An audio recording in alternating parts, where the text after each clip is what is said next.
Kembali lagi di Kompas Bisnis, saudara. Genderang perang dagang ditabuh Filipina pada produk ekspor otomotif rakitan Indonesia. Filipina akan mengenakan biaya masuk tambahan 20 juta sampai 32 juta rupiah bagi mobil yang masuk ke negara itu.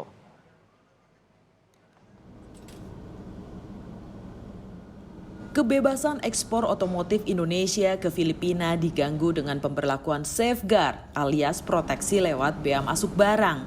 Industri otomotif Filipina yang ketinggalan jauh dari Indonesia dibuat meradang. Hasilnya Filipina mengenakan biaya masuk tambahan senilai 70.000 peso atau sekitar 20 juta rupiah untuk kendaraan pribadi dan 110.000 peso atau 32 juta rupiah untuk kendaraan komersial asal Indonesia. Ini berarti konsumen Filipina harus membayar lebih mahal atas produk otomotif yang dibeli dari Indonesia. Sedangkan bagi manufaktur Indonesia, safeguard pemerintah Filipina adalah pukulan keras.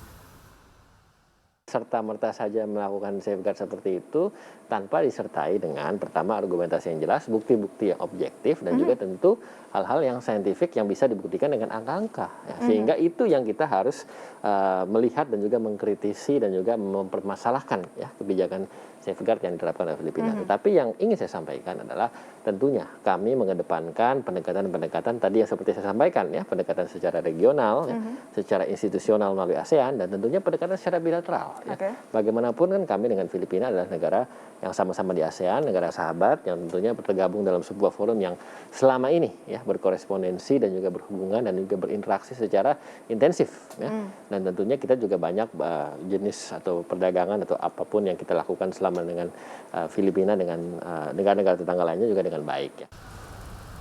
Yang digetok adalah harga jual mobil. Tetapi sebenarnya safeguard yang ditetapkan Filipina adalah genderang perang investasi bagi Indonesia.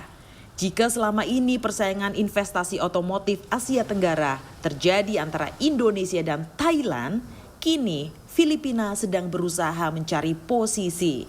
Tujuannya agar investor mau membuka pabrik di sana.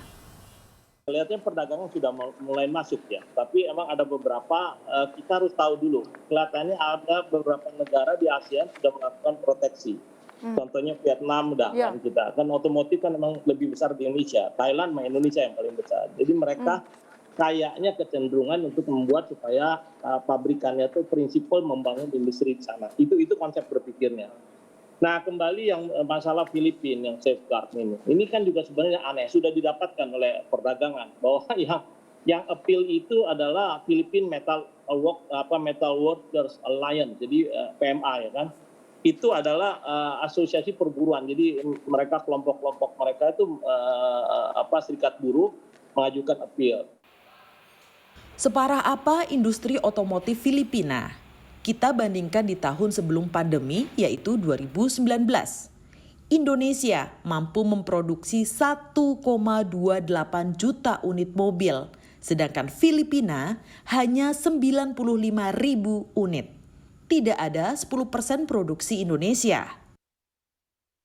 Menariknya, 42,4% mobil impor yang ada di Filipina merupakan rakitan Indonesia. Bisa dibilang, Indonesia memang sangat dominan di pasar mobil Filipina.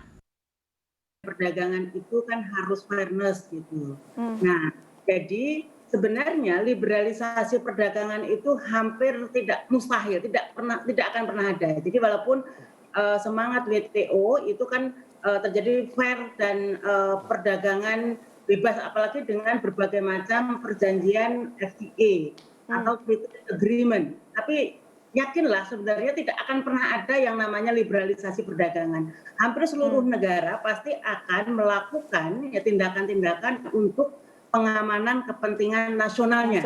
Itu sudah pastikan. Nah, safeguard mobil di Filipina adalah konsekuensi dampak buruk COVID-19 yang menekan semua industri di dunia. Bukan tidak mungkin bibit-bibit proteksionisme lainnya akan muncul ke depan.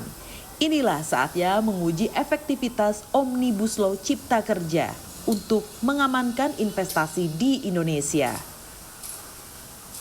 Diah Mega, Kompas TV, Jakarta.